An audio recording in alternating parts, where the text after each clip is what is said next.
आज आमच्याकडे ना भाजीपाल्याचा म्हणजे जो आहे तो बाजार होता.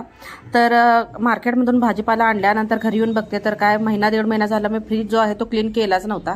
मग काय आज म्हटलं फ्रीज जो आहे तो क्लीन करायचा. तर इथं पाहू शकता अशा पद्धतीनं फ्रीजचं जे काय आहे माझ्या ते हाल झालेला आहे. जवळजवळ महिना दीड महिना याला मला हातच लागला नव्हता.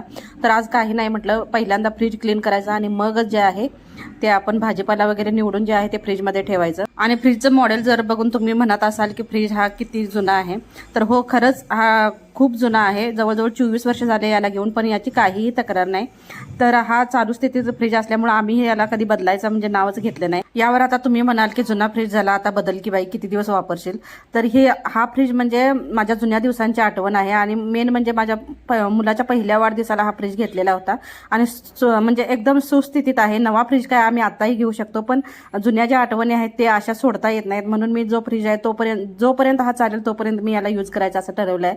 आणि बघता बघता बघा इथं तुमच्याशी बोलत बोलत माझं फ्रीजचं जे आहे ते आवरून झालेलं आहे. पुन्हा भेटूया नेक्स्ट व्लॉगमध्ये.